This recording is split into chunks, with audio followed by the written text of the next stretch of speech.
안녕하십니까. 신소재공학부 김주령입니다. 지금부터 신일본 제철의 제강 발전에 대해 발표를 시작하겠습니다. 발표는 다음과 같이 진행하겠습니다. 먼저 신일본 제철에 대해 간단하게 알아보겠습니다.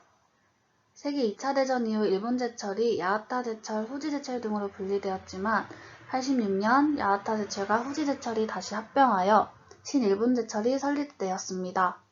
현재 일본에서 가장 큰 철강 기업으로 생산량 기준 세계 4위를 기록하고 있습니다. 2012년 신일본제철과 스미토모 금속이 합병하여 회사 이름을 다시 일본제철로 개명하였습니다. 이 회사는 자동차용 강판 제조에 있어서 독보적인 기술을 가지고 있으며 국내에서는 국내 대표 철강 기업인 포스코와 협력관계라고 잘 알려져 있습니다. 현재는 철강, 산업기계, 섬유, 음식 사업으로까지 분야를 넓혔습니다. 다음은 신일본제철의 제강공정 기술의 발전에 대해 알아보겠습니다. 1961년부터 1970년 초반까지는 진공정제 기술의 확립 단계였습니다. DH 진공 탈가스기와 RH 진공 탈가스기가 각각 1961년, 63년에 본격적으로 작동하였습니다.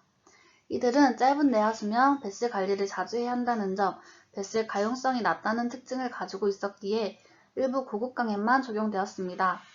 하지만 마그네시아 크로마이트 연화가 채택되고 트윈 뱃슬이 확산되며 뱃슬 가용성이 향상되고 강제 등급의 적용 범위가 확대되었습니다.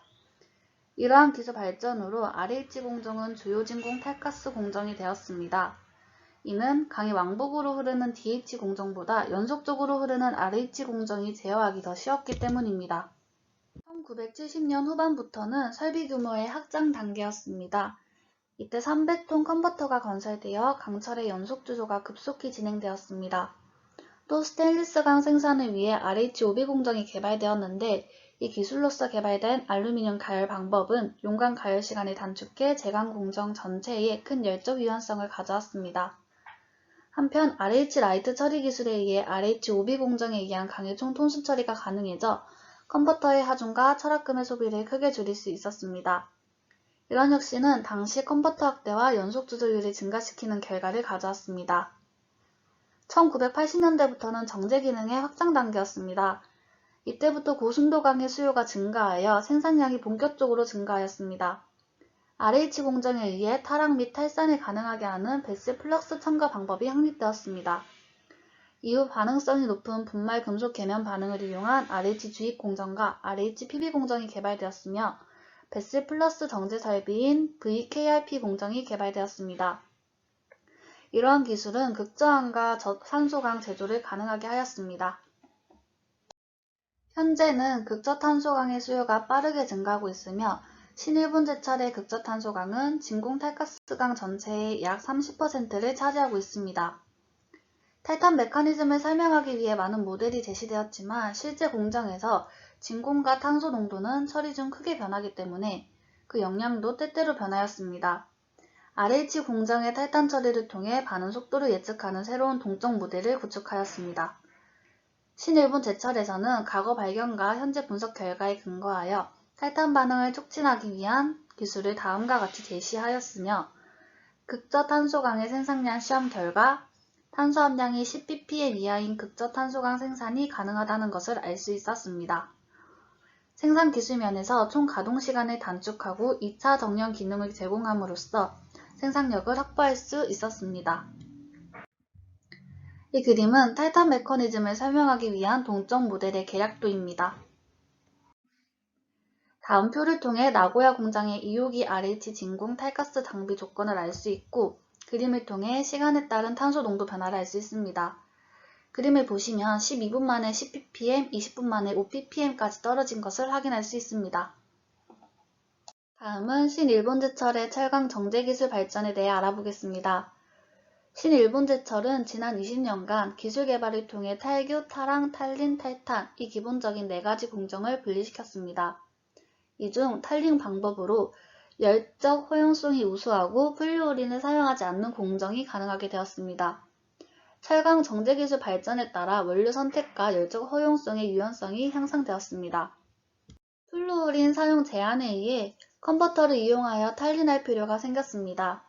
그에 따라 탈린 처리를 위한 컨버터의 처리 시간이 소요되어 생산 능력이 저하되었는데 그 결과 히트 사이즈 확대, 가동률 향상, 주기시간 단축으로 컨버터 생산 능력을 증가시키는 방안이 개발되었고 컨버터 정제 기술이 발달할 수 있었습니다. 또한 2차 정렬 기능이 강화되어 탈가스기의 넓은 적용, 고순도강의 안정한 생산, 스테인리스강 생산 기술의 발전 등이 이루어졌습니다. 이러한 기술 개발에 따라 환경보호 대책을 제시하였으며 자동화 및 인건비 절감이 가능해졌습니다. 다음은 오스테나이트계 스테인리스 강의 제강 기술에 대해 알아보겠습니다.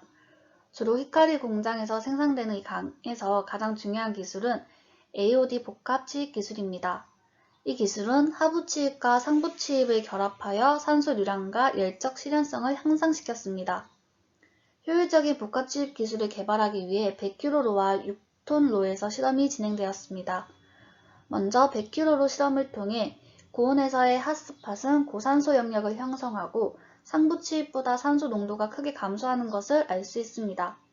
이에 의해 고온 핫스팟에서 산화크롬 환원 반응을 촉진시키고 하부가스 교반은 핫스팟으로부터 산소 이동을 촉진시켜 탈탄을 촉진시킨다는 것을 알 수 있습니다. 6톤로 실험을 통해 상부 송풍에서 하부 송풍으로의 최적 산소 공급량을 결정할 수 있습니다. 이때도 100kg로 시험과 같이 탈탄율이 향상되는 것을 확인할 수 있습니다. 우측 그림을 보시며 용광 교반 에너지가 6kW/톤을 넘으며 탈탄율이 포화되는 것을 알 수 있는데 이는 6kW/톤이 상부 송풍 핫스팟에서 산화크롬에 의한 탈탄을 촉진시키는 아주 중요한 점이기 때문입니다. 100kg로와 6톤로의 실험 데이터를 SBOC 지수로 나열한 결과입니다. 이를 통해 복합치입하에서 핫스팟 온도를 상승시키거나 상부 송풍의 핫스팟 온도를 상승시킴으로써 탈탄을 가속시킬 수 있다는 것을 알 수 있습니다. 신일본제철은 고속 고효율 AOD 복합 치입 기술을 확립하였습니다. 하드 상부 치입을 실시하였는데 이는 강력과 반응하는 산소량을 증가시키고 높은 탈탄율을 제공하여 정제 시간을 단축하고 실리콘 한원재의 소비량을 절감하는 결과를 초래하였습니다.